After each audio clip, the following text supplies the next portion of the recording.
When we come to the study of the book of Hebrews, there are several difficult questions. And the first of these is the audience. Who exactly are the Hebrews? To whom was this book written? Let's open up the Bible and think on these things.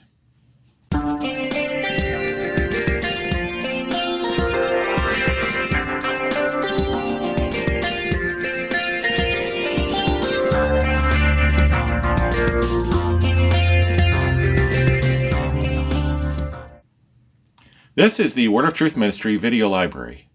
I am Bible teacher Nathan C. Johnson, and we will open up the Word of God today and discuss who are the Hebrews. There are basically two puzzling questions that the Bible student must ask about this book of Hebrews before he comes to studying it, and that was, to whom was the book of Hebrews written, and who wrote the book of Hebrews? And today we will be discussing the first of these questions. To whom was the book of Hebrews written? So the first thing we need to do in trying to determine the answer to this question is to follow the clues that we can find in the book. And the first clues would be regarding what is the book about. And the teaching of Hebrews starts out with the important concept that Christ is greater than the angels. We get that in Hebrews chapter 1, verse 4 through 2, verse 16. In chapter 1, verse 4, we read of Jesus Christ being made so much better than the angels, as he hath by inheritance obtained a more excellent name than they. For unto which of the angels said he at any time, Thou art my son, this day have I begotten thee. And again, I will be to him a father, and he shall be to me a son. So Jesus Christ here is said to be so much better than the angels. Then in Hebrews 2:17 through 3:1, the author of Hebrews argues that Christ is greater than the high priest.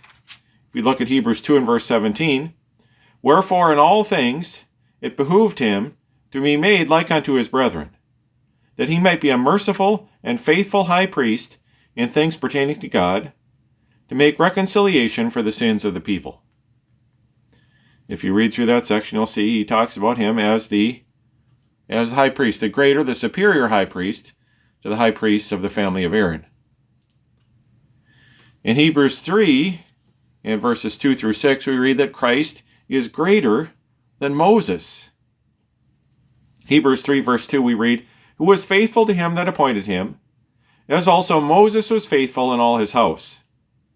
For this man was counted worthy of more glory than Moses, inasmuch as he who hath builded the house hath more honor than the house. So Christ here is said to be greater than Moses. He builded the house, and therefore he has more honor than Moses, who was part of the house. Now in Hebrews 3, verse 7 through Hebrews 4, verse 13, the author argues that Christ offers a greater rest than the rest that Joshua brought them to in Old Testament times. And if we would skip to Hebrews 4 and verse 8, we'd read, For if Jesus, and Jesus in Greek is just the way we transfer the Greek name Jesus to English, we turn it into Jesus. But Joshua in the Old Testament is the way we change the word or name Yeshua or Yehashua to English. We make it Joshua. But really, when you translate Yehashua to Greek, it's Jesus. And if you look at the Septuagint version of the Old Testament and you turn to the book of Joshua, you'd see it's called the book of Jesus or the book of Jesus.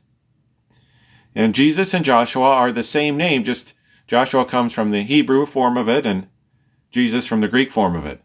So the Jesus he's talking about here is the Jesus of the Old Testament. We would think of as Joshua of the book of Joshua. For if Jesus, that is Joshua, had given them rest, then would he not afterward have spoken of another day? There remaineth therefore a rest to the people of God. For he that is entered into his rest, he also hath ceased from his own works, as God did from his. So, the Jesus of the Old Testament, Joshua, he failed to bring the people into the final rest of God. And that rest only the Jesus of the New Testament, the Lord Jesus Christ, could bring the people into. So Christ is greater. He offers a greater rest than Joshua. And then in Hebrews 4 and verse 14 through Hebrews 5 and verse 11, we read that Christ is greater than the Aaronic priests. In Hebrews 4:14 we read, "Seeing then that we have a great high priest that is passed into the heavens, Jesus the Son of God, let us hold fast our profession. For we have not an high priest which cannot be touched with the feeling of our infirmities, but was in all points tempted like as we are, yet without sin." So Christ, like the Aaronic high priest, they could sympathize with the people because they were sinners too. They needed redemption as well. We say Christ didn't need redemption. He was without sin. Yes, but he also was tempted. He was tried. He was tested like we are. He understands our tests. He went through them. So he can sympathize with us. And ultimately, he's greater than the Aaronic priests. Then in Hebrews 5, verse 12 through 6, verse 8, we see more clues about the Hebrews. We see that the recipients of the letter had heard enough to become teachers, but had not absorbed it as they should have. He says in 5:12 that the time has come they ought to be teachers, but ye have need that one teach you again, which be the first principles of the oracles of God, and are become such as have need of milk and not of strong meat. So he thought that the recipients of the letter should have been more advanced than they were. In Hebrews 6, verses 9 through 19, the author argues with them that the recipients of the letter have worked and labored in love toward the name of the Lord, and have ministered to the saints, to the hallowed ones. And the question now is, will they come into the full assurance of hope unto the end? So they had some hope, but he wanted them to come into the full assurance of hope. Then in Hebrews 6, verse 20 through 7, verse 4, he argues that Christ is a priest of the order of Melchizedek, and he's greater than Abraham. In 7:4, he says, "Now consider how great this man was, unto whom even the patriarch Abraham gave the tenth of the spoils," that is, Melchizedek. So if Abraham paid tithes to Melchizedek, why, that means that Melchizedek was better than Abraham, because you don't pay tithes to someone inferior to you. And yet Levi and the Levitical priests and the Aaronic priests came out of Abraham. So the author of Hebrews argues, in a way, they paid tithes through Abraham to Melchizedek, proving that he's superior. And then in Hebrews 7, verses 5 through 19, he argues that Christ, again of the order of Melchizedek, is better than the Levites. Hebrews 7, verse 5, he says, "And verily, they that are of the sons of Levi, who receive the office of the priesthood, have a commandment to take tithes of the people, according to the law, that is of their brethren, though they come out of the loins of Abraham. But he whose descent is not counted from them received tithes of Abraham, and blessed him that had the promises. And without all contradiction, the less is blessed of the better. And here men that die receive tithes, but there he receiveth them, of whom it is witnessed that he liveth." And of course, Melchizedek is just, we don't have his death recorded in the Bible. We believe he died. But Jesus Christ really is still alive. And he says, "And as I may so say, Levi also, who receiveth tithes, paid tithes in Abraham, for he was yet in the loins of his father when Melchizedek met him." So through his father, Levi paid tithes to Melchizedek, proving that Melchizedek was better than Levi, and he received a blessing from Melchizedek, proving that Melchizedek was better than Levi. So if Jesus Christ is of the order of Melchizedek, why then he's superior to all Levitical priests, including those of the sons of Aaron. And he goes on to argue that in Hebrews 7, verses 20 through 28, that Christ is a priest of a better covenant than the old covenant, of which the Aaronic priests were. If we read Hebrews 7 and verse 22, "By so much was Jesus made a surety of a better testament," and that should be translated covenant, diatheke, a better covenant. He's the priest of a better covenant than the covenant the Levites were priests of.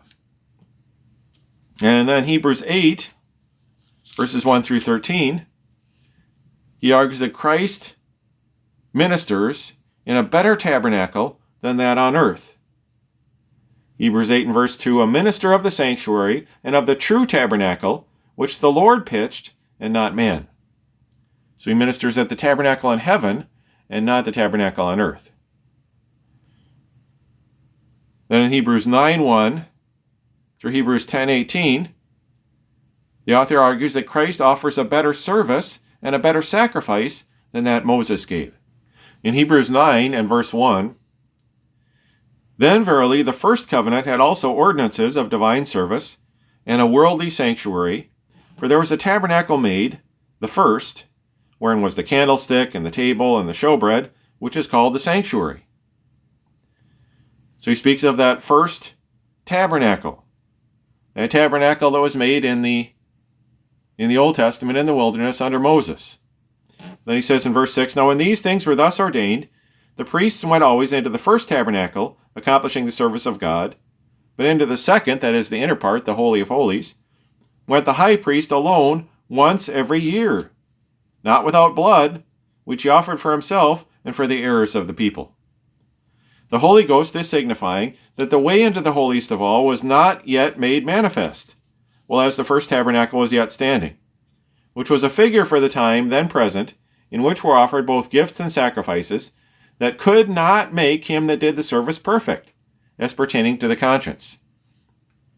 So day after day and year after year they would minister in this tabernacle, and the priests would go in daily to the holy place, and the high priest yearly into the Holy of Holies and minister, and yet they couldn't make him perfect according to the conscience.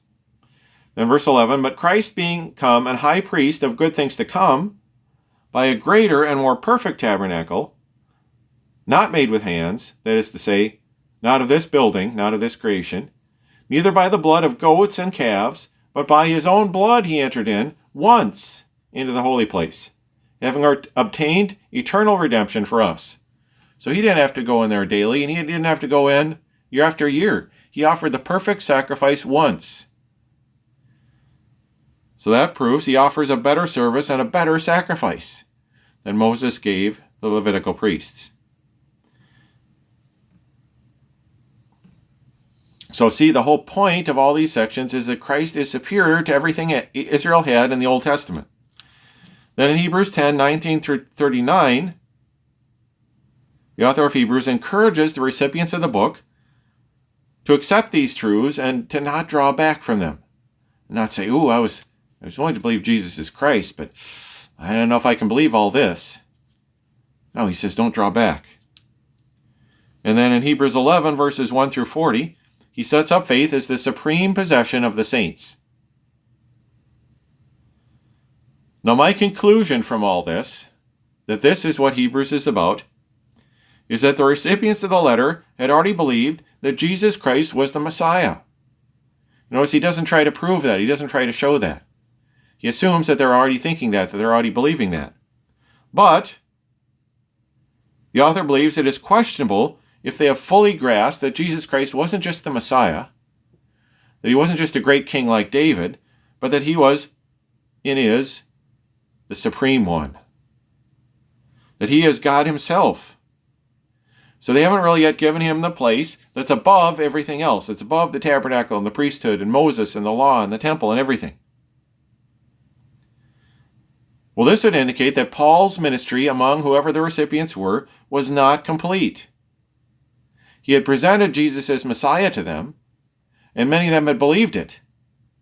But he hadn't yet fully presented Jesus as God, as the supreme one, as the one over all. Moreover, we can see that as the author is presenting these things but not explaining them, the recipients must have been intimately familiar with the Old Testament. So it's likely that the recipients were largely Jews. And the name of the book, to the Hebrews, is correct. Now, if we would look for some more clues. In Hebrews 10 and verse 32, the author speaks to the recipients and he says, but call to remembrance the former days before this, in which, after ye were illuminated, ye endured a great fight of afflictions, partly whilst ye were made a gazing stock, both by reproaches and afflictions, and partly we'll see became companions of them that were so used. So these recipients of this letter, after they had been illuminated about the truth that Jesus is the Christ, they had endured sufferings. This included being made a spectacle of, being reproached and afflicted. Some of them had this happen to them, others hadn't, but they had become companions of the people who had suffered these things. Now, if we look at Hebrews 12 and verse 4, we could add to this. Because Hebrews 12 and verse 4 says, "Ye have not yet resisted unto blood, striving against sin." So this would tell us that though the recipients had been persecuted, they'd been afflicted and humiliated, yet none of them had been put to death. They hadn't resisted sin, and of course the ultimate sin would be denying Jesus Christ, the Lord, whom they had believed in. They hadn't yet resisted sin unto blood. So they had been persecuted, they had suffered persecution, they'd suffered humiliation, but they hadn't suffered martyrdom. None of them had suffered martyrdom yet. Over back in Hebrews 10 and verse 34, we read, "For ye had compassion of me in my bonds, and took joyfully the spoiling of your goods, knowing in yourselves that ye have in heaven a better and an enduring substance." So though none of them had suffered martyrdom yet, some of them had suffered the taking away of their possessions. They had lost. They had not just been humiliated, but they actually lost possessions standing for Jesus Christ. So the conclusion I would make from these facts is that there had been persecution among the recipients of the letter of Hebrews, which included humiliation, public humiliation, and monetary loss.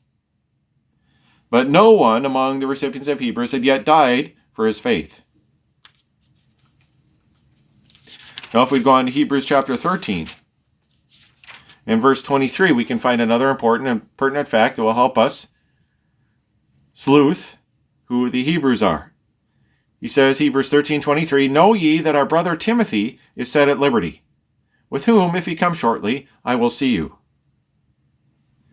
So the recipients of the letter of Hebrews knew Timothy. He had been among them, and he had been set free to come back to them with the author. So the author is hoping Timothy will arrive in time that when he comes to see the Hebrews, Timothy can come with him. So leaving aside the question of who the author is, we can say that since the author was in fellowship with Timothy, and Timothy, as far as we can tell, was always part of Paul's entourage. We never read of Timothy connected with Peter or James or John or any of the other apostles. It's not like some of the other people who are sometimes connected with Paul are also connected with others, like John Mark is connected with Peter, and Silas is connected with Peter. But Timothy is never connected with anyone but Paul. And so it would seem that the author is connected with Paul, and the city to whom the Hebrews is written, the people to whom the Hebrews is written, are connected with Paul. It's one of the places Paul ministered to, one of the cities Paul ministered to. So, we've narrowed it down to the cities Paul ministered to. So now the questions that we would have as we investigate each one of the cities that Paul ministered to would be these. Which are the major cities that Paul ministered to? Number one, had Paul's ministry interrupted so that while they had grasped that Jesus was Messiah, they may not have fully grasped the truth about who the Messiah is, that he was the Son of God, God in human form himself. So which city is like that? And number two, which of the major cities Paul ministered to had suffered persecution, including humiliation and the spoiling of their goods, and yet no one had died, at least as of yet, from the persecution? Which of Paul's major cities was like that? And number three, which of the major cities Paul ministered to was after Timothy had become one of Paul's entourage, so that they would have known Timothy, and the author of Hebrews could have come to them a second time with Timothy? So which major cities that Paul ministered to would fit these three important criteria that we've sleuthed out and found in the book of Hebrews? Well, to start from the beginning of Paul's ministry, at the beginning of his first apostolic journey? Well, he started out on the island of Cyprus, went from one end of the island to the other, the major cities there. He ministered in these cities with Barnabas, but this was before Timothy. Paul had not yet met Timothy, so it's doubtful that the people in Cyprus where Paul ministered knew Timothy. And so the cities of Cyprus would not fit as being the recipients of the book of Hebrews. Now next, after Paul and Barnabas went to the mainland, they ministered in Pisidian Antioch. Antioch in Pisidia, as opposed to Antioch in Syria, where Paul had started his ministry from. That was his home base. Well, Pisidian Antioch, the work there was interrupted by persecution. So it fits that criteria. But again, the work in Pisidian Antioch was before Timothy joined Paul. He was in his first apostolic journey. Timothy wasn't with him. So that would seem to rule out Pisidian Antioch. Next major city Paul ministered to after Pisidian Antioch was Iconium. However, Iconium, again, was still before Timothy had joined Paul, before he'd even met Timothy, as far as we can tell. There was no persecution in Iconium that we read of. And they were there a long time, so it seems like his work wasn't interrupted, and they should have known the fullness of his message and known to give Jesus the supreme place. So it doesn't seem that it could have been Iconium. Well, the next city down the line is Lystra.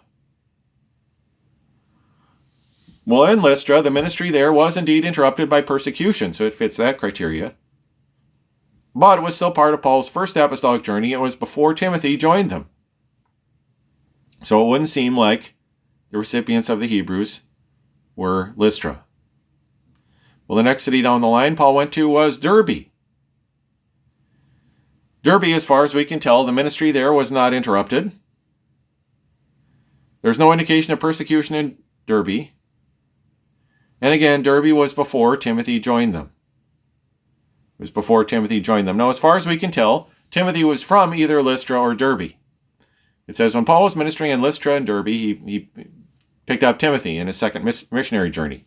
So Timothy was from one of those two, but he was probably came to believe in Jesus Christ during Paul's first ministry there.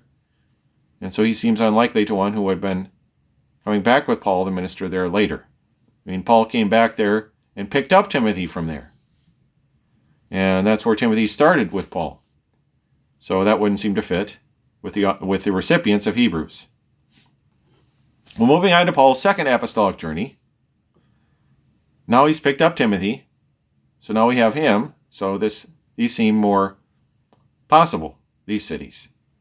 Well, the first city he goes to, new city, in his second apostolic journey is Philippi. Well, the ministry in Philippi was interrupted by persecution, that's true. However, as we read of the persecution in Acts chapter 16 that took place at Philippi, the persecution all appears to have been focused on Paul and Silas. It does not appear that the Philippians suffered the persecution. They didn't suffer humiliation or the plundering of their goods or anything. So Philippi doesn't seem to be a very good fit for our city to whom Hebrews is written. Well, next down the line after Philippi, Paul goes to Thessalonica. Now, Thessalonica, his ministry there was interrupted. If you look at Acts chapter 17 and verse 2, we'll read, "And Paul, as his manner was, went in unto them, and 3 Sabbath days reasoned with them out of the Scriptures." So we know that Paul only ministered in Thessalonica 3 Sabbath days, or about 3 weeks. Now, of course, that's 3 Sabbaths, 3 Saturdays, and we don't know how long Paul ministered before the first Sabbath or how long after the third Sabbath. So we don't know it was exactly 3 weeks, but it was around 3 weeks that Paul was there ministering. So that was certainly interrupted. He might not have gotten to his full message in just 3 weeks. In verse 4, we see that his ministry there was successful. We read, "And some of them believed and consorted with Paul and Silas, and of the devout Greeks a great multitude, and of the chief women not a few." So his ministry there was successful, and there were a lot of Jews and devout Greeks who believed. So there are plenty of Jewish believers there who would have known the Old Testament, would have known the things that the author of Hebrews writes about. Now in verse 5 we read, "But the Jews which believed not, moved with envy, took unto them certain lewd fellows of the baser sort." I love that translation in the old King James. Lewd fellows of the baser sort. I really like that translation. But it'd probably be better translated idle thugs from the marketplace. "And they gathered a company and set all the city in an uproar and assaulted the house of Jason and sought to bring them out to the people. And when they found them not, they drew Jason and certain brethren unto the rulers of the city, crying, These that have turned the world upside down are come hither also." So here we have Jason and some others of the Thessalonians dragged before the leaders of the city and humiliated. And then in verse 7 we read that they blamed Jason for what Paul was doing, "whom Jason hath received. And these all do contrary to the decrees of Caesar, saying that there is another king, one Jesus. And they troubled the people and the rulers of the city when they heard these things. And when they had taken security of Jason," and that means substantial bail, significant bond, "and of the other, they let them go." So they spoiled their goods. They took this significant bail from them to let them go. And then verse 10, "And the brethren immediately sent away Paul and Silas by night unto Berea, who coming thither went into the synagogue of the Jews." So their ministry there was interrupted. They only got to minister 3 Sabbath days. So Paul in Thessalonica was only there 3 Sabbaths. And what exactly did he explain to them? That Christ must needs have suffered and risen again from the dead, and that this Jesus whom I preach unto you is Christ. So he preached Jesus as the Christ to them, but there's no indication there, notice, that he preached him as the Son of God. Now he probably was planning on doing that. Of course, that was an important part of his ministry, but at that point his ministry was interrupted by persecution. Jason and some of the brethren in Thessalonica who had believed Jesus was Messiah were humiliated by being dragged before the city rulers. They had to pay a fine to be let go, and then the apostles left immediately. So it seems that Thessalonica fits all of our criteria for the recipients of Hebrews. So let's go on. See if there are others that are fit our criteria. Berea. That was the next city down the line. We already read that Paul went there next. And Bereans, we read, were more noble than those in Thessalonica, and that they searched the scriptures daily whether the things Paul said were so. And the result was a good many of them believed. However, persecution forced Paul to leave, and the persecution was the Thessalonians, who had caused persecution there, followed Paul there and stirred up trouble. And so the Berean believers sent Paul away from Berea. But no indication that any Bereans were arrested or humiliated or their goods plundered. The next city down the line Paul goes to is Athens, the city of Athens. However, there is no indication that Paul suffered any persecution or anyone else suffered any persecution in Athens. The next city down the line Paul went to was Corinth in Acts chapter 18. And yet we read of Paul's ministry in Corinth in verse 11, "And he continued there 1 year and 6 months, teaching the word of God among them." Now if Paul taught the word of God in Corinth for 1 year and 6 months, and yet in all that time he was so timid in his proclaiming and so incomplete that he was afraid after he left that maybe they didn't grasp from him that Jesus isn't just the Messiah, he's also the Son of God and worthy of greater honor than the law and the prophets and Moses and the tabernacle and all that. Well, if he wasn't able to impress upon them the position they should give Christ in all that time, then Paul was an incompetent teacher in the extreme. And I don't believe that Paul was an incompetent teacher. I believe that he was inspired by God. And so it was a divine teacher. There was persecution in Corinth, but it was all against Paul and was unsuccessful. Ultimately, the government had Paul's back here for once. And so Corinth does not seem to fit as the kind of city we'd expect the book of Hebrews to have been written to. Well, the next city down the line in Acts chapter 19 is Ephesus. Now, first in chapter 18, Paul is there a short time, but then he leaves, cuts his ministry short, to go and attend a feast at Jerusalem. But then he comes back to Ephesus and is there for over 2 years. Now again, if in all that time Paul wasn't able to impress on them the place that they should give Jesus Christ, they should give him the place of God himself, well then Paul was highly incompetent. And I don't believe for a moment that Paul was incompetent. Well, the next major city Paul ministered to in Acts chapter 28 is Rome.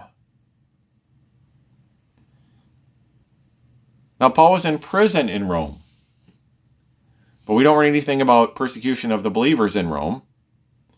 And moreover, Paul did not leave Rome until the Acts period was over, so he couldn't have been coming back to Rome in the Acts period.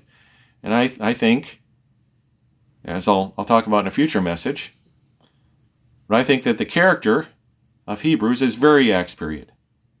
So I don't think Rome fits as the city Hebrews could have been written to.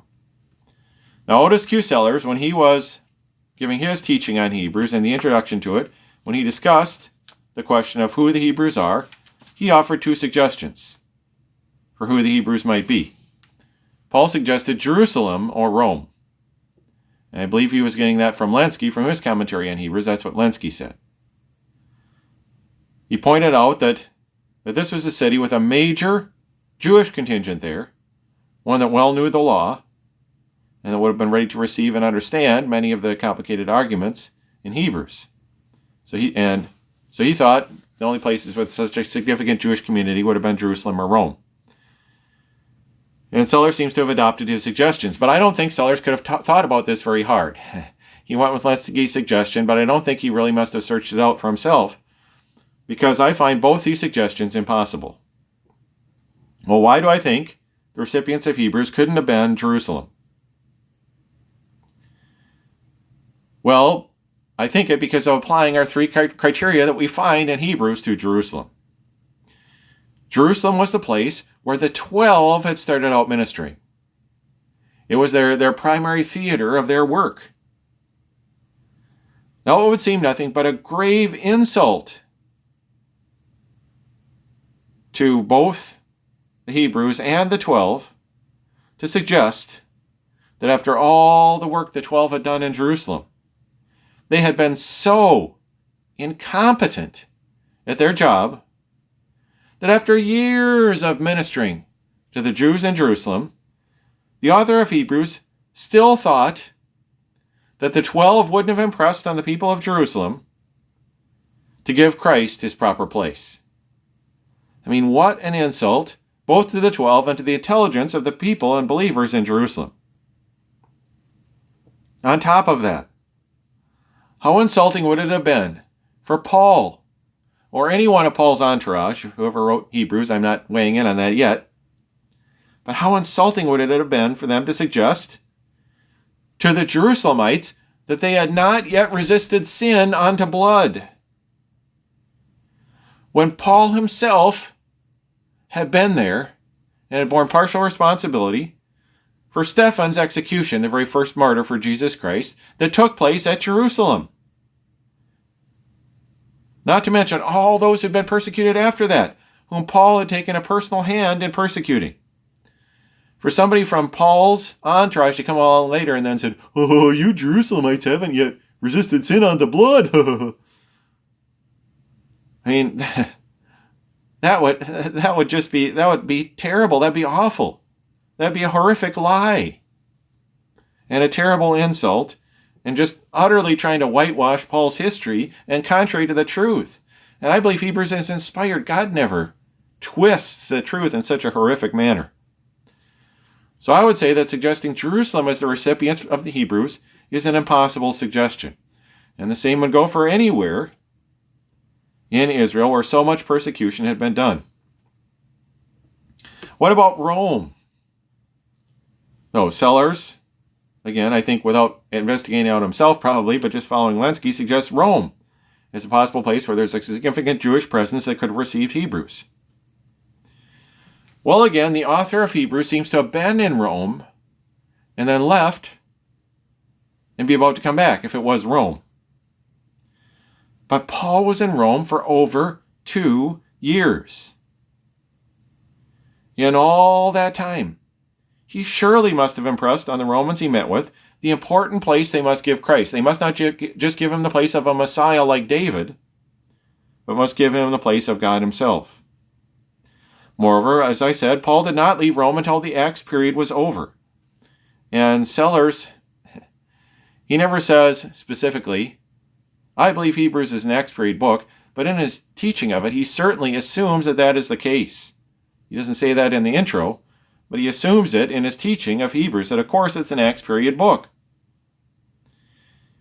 And yet, Paul had not been in Rome and left it until after the Acts period was over. And this book screams Acts period. Again, I will teach more on this later. Now, Hebrews assumes the highly Jewish character of the recipients of the book. And yet, we read of Paul in Rome, in Acts 28:31, that he received all who came to him.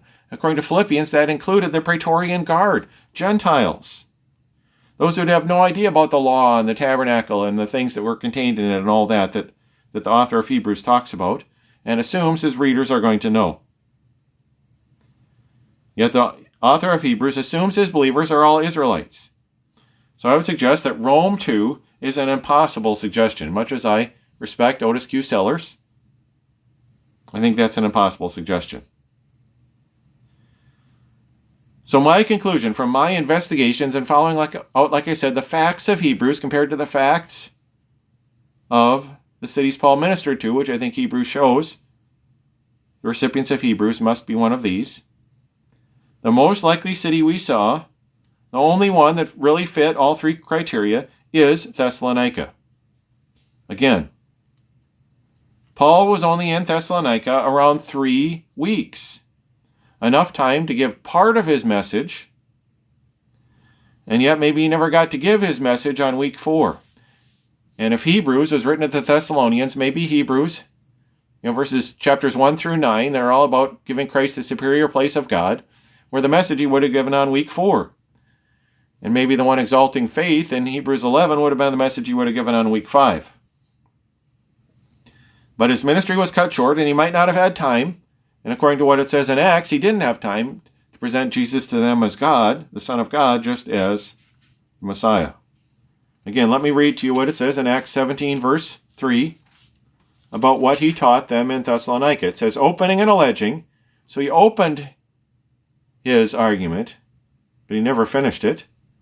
And in his opening argument that he gave those 3 weeks, he alleged that Christ must needs have suffered and risen again from the dead, and that this Jesus whom I preach unto you is Christ.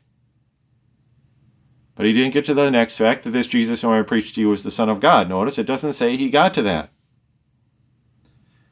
So that fits with the recipients of Hebrews. He proclaimed to them Jesus as the Christ. He proclaimed to them the death and resurrection. Notice Hebrews doesn't try to convince them of that. He assumes they already know that. But in Thessalonica, Paul very well may not have gotten to the fact that Christ is also God, God in human form. The persecution that fell on the Thessalonians, as we see, fell on them and not on Paul and his entourage. They were not caught by the persecuting mob. Instead, Jason is named and certain others who were caught.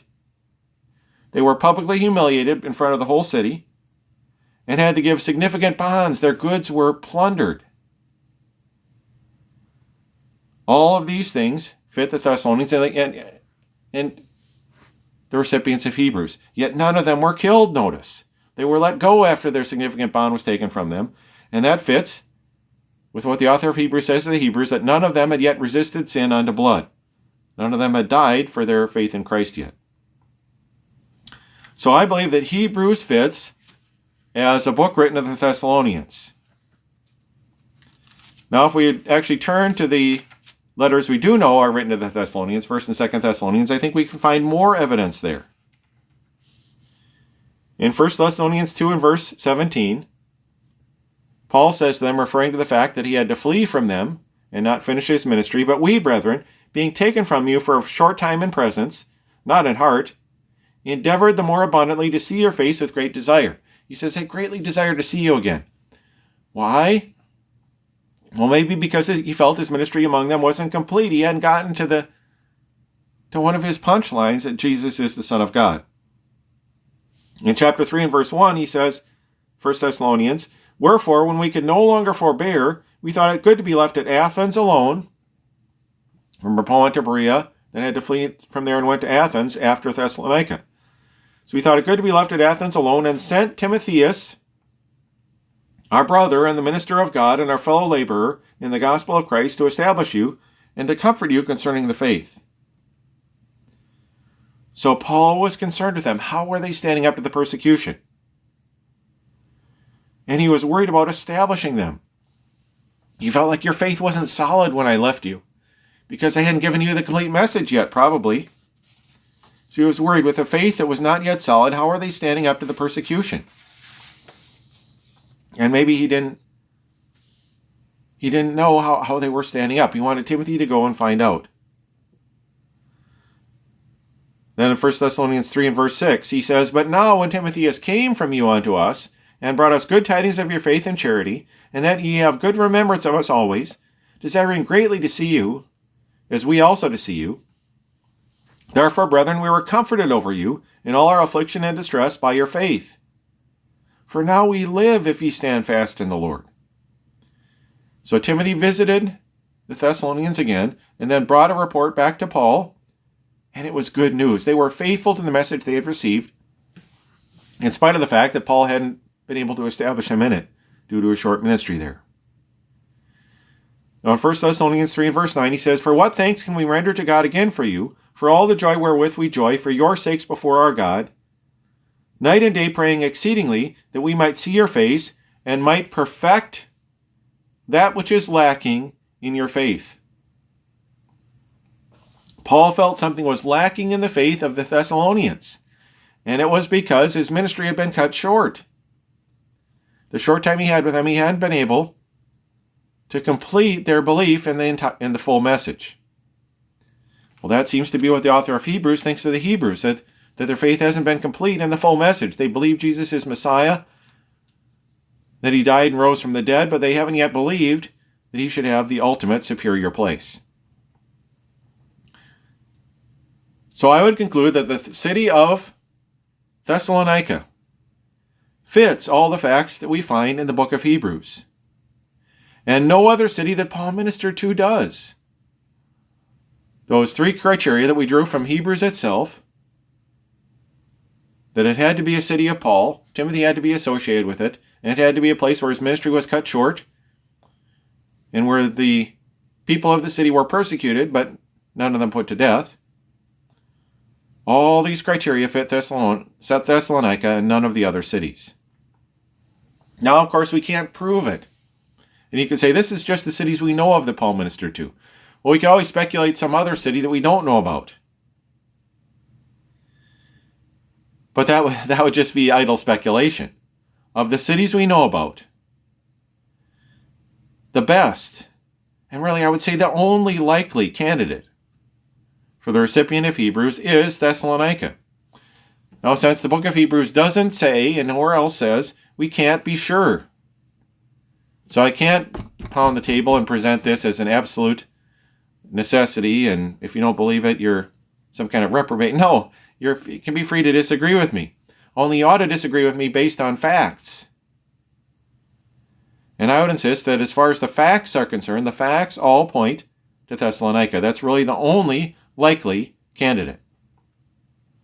We can't be sure, but I would propose that Hebrews is written to the Thessalonians. In fact, I would propose that Hebrews is most likely, we could call it 0th Thessalonians, since I believe it came before 1st and 2nd Thessalonians. Now you say 0th, I never heard of that word before.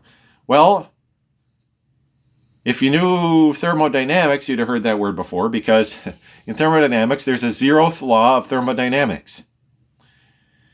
And so if it's good enough for thermodynamics, I think it should be good enough for Bible study.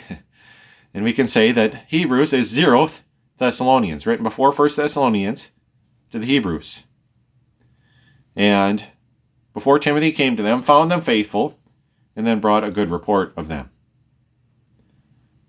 So that's my conclusion. And notice I got that conclusion not just from sitting down and speculating, but from looking at biblical facts, taking the Bible seriously and investigating it and trying to find the truth from its pages. So I believe from my own investigations that Hebrews is written to the Thessalonians. You can disagree with me, but like I said, why don't you do so on facts, not just on your own whims or preferences? Well, thank you for joining us today. If you have enjoyed this message, please, you can press like below, offer your comments, and you're welcome to join us again as we gather together to study God's precious Word. Thanks for watching.